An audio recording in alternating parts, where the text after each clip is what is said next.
Salam Bapak Ibu dan saudara-saudara yang terkasih di dalam nama Tuhan Yesus Kristus, dan juga sahabat-sahabat Pesat serta seluruh anggota komunitas Pesat yang berada di seluruh Indonesia. Pada hari ini kita sama-sama mau belajar dari renungan firman Tuhan yang akan menguatkan kita di dalam kita menjalani kehidupan bersama dengan Tuhan.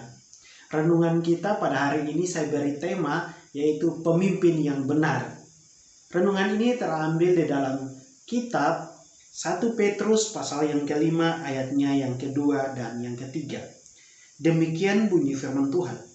Gembalakanlah kawanan domba Allah yang ada padamu, jangan dengan paksa, tetapi dengan sukarela, sesuai dengan kehendak Allah, dan jangan karena mau mencari keuntungan, tetapi dengan pengabdian diri. Jangan kamu berbuat seolah-olah mau memerintah atas mereka yang dipercayakan kepadamu, tetapi hendaklah kamu menjadi teladan bagi kawanan domba itu. Di dalam kitab 1 Petrus pasal yang ke-5 ayatnya yang kedua dan ketiga ini, Rasul Petrus menuliskan suratnya ini kepada para penetua untuk bagaimana mereka menggembalakan kawanan domba pada saat itu dengan benar. Karena di mana pada saat itu sedang terjadi krisis peperangan pada zaman kerajaan Romawi itu, sehingga mereka harus terpencar di beberapa daerah, yaitu di Pontus, Galatia, Kapadokia, dan Asia Kecil, dan juga Bitinia. Mereka harus terpencar di beberapa daerah itu, dan mereka harus menjadi perantau pada zaman itu, pada zaman kerajaan Romawi itu. Tetapi di situ bagian di mana Rasul Petrus ingin menguatkan mereka, sekalipun mereka berada di tempat perantauan atau mereka sedang terpencar di beberapa wilayah itu, tetapi mereka tetap menjalankan tugas dan tanggung jawab mereka sebagai seorang penetua yang baik dan yang benar. Di situ juga Rasul Petrus menekankan bahwa ada 3 poin penting di mana ketika mereka menjadi penetua atau menjadi seorang gembala, apa yang harus mereka lakukan atau apa yang harus mereka kerjakan ketika mereka menggembalakan kawanan domba mereka. Di situ Rasul Petrus menuliskan atau menegaskan atau membimbing mereka untuk bagaimana ketika mereka menjadi seorang penetua dalam menggembalakan kawanan domba. Yaitu yang pertama, mereka menggembalakan kawanan domba itu tidak dengan terpaksa atau tidak dengan sesuatu yang dimana mereka tidak sukai, tetapi itu dengan kerelaan hati mereka.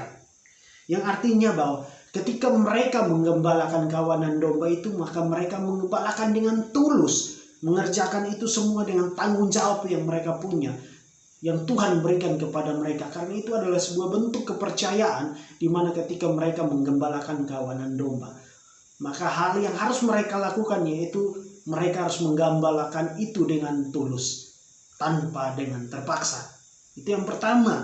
Lalu yang kedua yang harus mereka lakukan yaitu bagaimana mereka menggembalakan kawanan domba itu tidak mencari keuntungan. Kenapa Rasul Petrus menuliskan demikian? Karena seperti yang tadi sudah disampaikan bahwa pada saat itu, pada kondisi itu sedang terjadi krisis peperangan, sehingga sesuatu sedang kacau, semuanya sedang mengalami yang namanya kesulitan. Sehingga ketika di saat itu tentunya akan banyak sekali hal-hal yang harus mereka lakukan. Begitu juga hal-hal yang harus membuat mereka juga harus mengalami kesengsaraan. Maka daripada itu Rasul Petrus menegaskan kepada mereka, para penetua, untuk ketika mereka menggembalakan itu, mereka tidak mengambil keuntungan ketika di tengah-tengah kondisi seperti itu.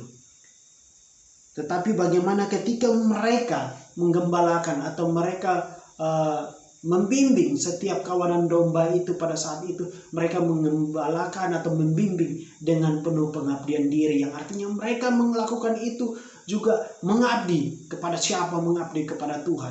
Karena itu adalah bentuk dari kepercayaan yang telah Tuhan berikan kepada mereka di dalam mereka menggembalakan kawanan domba. Yang ketiga, poin yang terakhir, bagaimana mereka menggembalakan kawanan domba yang benar, yaitu mereka menjadi teladan. Rasul Petrus di situ mengatakan bahwa jangan kamu berbuat seolah-olah kamu memerintah atas mereka yang dipercayakan kepadamu. Yang artinya bahwa mereka tidak boleh memerintah atau mereka tidak boleh berlaku semena-mena kepada setiap kawanan domba yang mereka pimpin. Tetapi bagaimana di situ mereka menjadi teladan. Teladan dalam hal apa? Teladan dalam hal tindakan, perkataan, dan bahkan pikiran mereka pun harus sinkron, harus sama.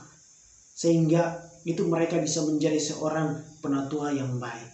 Lalu aplikasinya untuk kita sebagai seorang pemimpin, yaitu bagaimana ketika kita menjadi seorang pemimpin yang benar, maka 3 poin ini juga yang harus kita lakukan, yaitu bagaimana kita memimpin tidak dengan terpaksa, tetapi dengan ketulusan hati kita.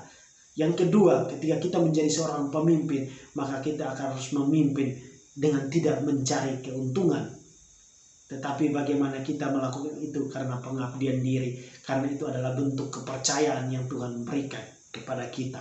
Lalu yang ketiga, yaitu bagaimana ketika kita menjadi pemimpin yang benar, kita harus menjadi teladan. Teladan di dalam perkataan, teladan di dalam pikiran, dan teladan di dalam perbuatan kita. Sehingga semuanya itu sinkron dengan apa yang kita lakukan dan apa yang kita katakan. Semuanya berjalan seimbang. Untuk menjadi seorang pemimpin yang benar, maka 3 poin ini harus tertanam di dalam diri kita. Demikian yang bisa saya bagikan kepada kita semua. Semoga dapat menguatkan kita untuk kita menjadi pemimpin yang benar di dalam kita memimpin setiap orang-orang yang kita pimpin. Terima kasih. Tuhan Yesus memberkati kita semua. Shalom.